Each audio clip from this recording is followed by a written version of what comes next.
داڑھی کے حوالے سے جو مشہور حدیث ہے جس میں یہ الفاظ ہے اعف اللحیٰ، کہ داڑھی کو برقرار رکھو، اس کو معاف رکھو، مطلب اس کو چھیڑو نہیں۔ تو اس حدیث کے جو راوی ہے اور اس طرح داڑھی کے حوالے سے اور جو اس معنی کے حدیث سے اس کے جو راوی حضرات ہیں، روایت کرنے والے صحابہ کرام ہیں، جن میں حضرت عبداللہ ابن عمر کا نام ہے، عبداللہ ابن عباس ہے اور حضرت ابو ہریرہ رضی اللہ عنہ ہے، تو یہ تمام حضرات ان کے بارے میں بالکل صحیح اسناد سے اور روایت سے بات ثابت ہے کہ یہ اپنی داڑھی کو ایک مچھ سے زائد جو مقدار ہوتی تھی تینوں اطراف میں، یعنی دائیں بائیں بھی اور سامنے نیچے کی طرف، تینوں اطراف سے داڑھی کو ایک مشت کے برابر رکھتے تھے اور زائد مقدار کو کاٹتے تھے۔ حج کے وقت میں بھی اس کا اہتمام ہوتا تھا اور باقی زندگی میں بھی اس کا اہتمام وہ کرتے تھے، اور صحابہ کے بعد بے شمار تابعین سے بھی یہ عمل ثابت ہے۔ امام مالک نے موطا میں بھی اس طرح کے کئی حضرات کا عمل ذکر کیا ہے، مصنف ابن ابی شیبہ میں کئی روایات ہیں، اور حضرت عبداللہ ابن عمر سے تو ایک مرفوع روایت بھی ہے کہ کان رسول اللہ صلی اللہ علیہ وسلم یأخذ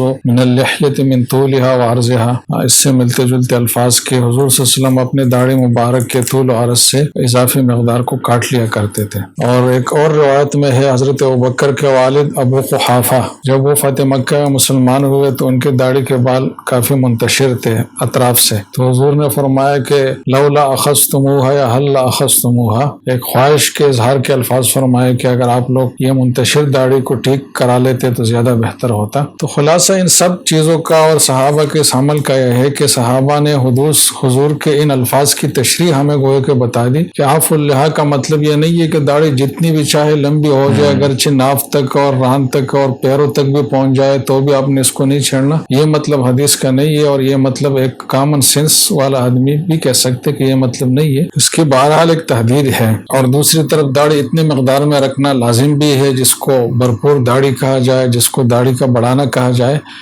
تو اس عمل کو صحابہ نے اس مفہوم کو اپنے اس عمل سے واضح کر لیا کہ ایک مشت تک داڑھی کی شرعی مقدار ہے، ایک مجھ سے زائد مقدار جو ہے اس کو کاٹنا چاہیے، اور اس کے کاٹنے میں کوئی حرج نہیں ہے، کسی قسم کا کوئی گناہ نہیں ہے، اور یہ حضور کے اس فرمان پر عمل ہی ہے، اس سے ہٹ کر کوئی بات نہیں ہے۔ اور حدیث کا مفہوم جو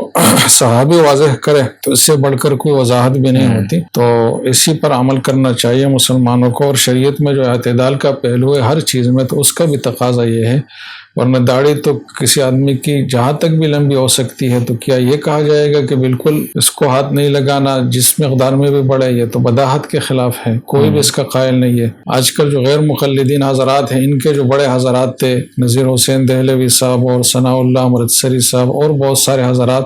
ان کا بھی موقف یہی ہے، جمہور علماء کا ہے کہ ایک مجھ سے زائد مقدار یہ کاٹنا چاہیے، اور یہ بھی سنت میں داخل ہے۔ البتہ اتنی بات بہرحال ہے کہ ایک مجھ سے زائد بھی اگر کسی نے داڑھی رکھی ہے تو اس کا مذاق نہیں اڑانا چاہیے، اور اس پہ کوئی حکم نہیں لگانا چاہیے، اس کو کم فہمی پر معمول کرنا چاہیے۔ داڑھی کا تقدس بہرحال ملحوظ رکھنا چاہیے اپنے گفتگو میں۔ کچھ لوگ یہ بھی کہتے ہیں کہ حضور صلی اللہ علیہ وسلم سے ایسا عمل ثابت نہیں ہے، تو پہلی بات تو ہے کہ حضرت ابن عمر کی روایت میں تو حوالہ ہے کہ حضور بھی ایسا فرماتے تھے، لیکن اگر نبی ہو تو کئی ساری روایات سے یہ بات ثابت ہے کہ حضور صلی اللہ علیہ وسلم کی داڑھی فطری طور پر ایسی معتدل تھی اور ایسی برابر تھی کہ گھنی داڑھی بھی تھی اور بہت زیادہ لمبی نہیں تھی، صرف یہ جو حصہ ہے اس کو وہ چھپائے رکھتی تھی، تو داڑھی فطری طور پر حضور کی معتدل تھی، تو کاٹنے کی ضرورت ہی نہیں تھی اس میں۔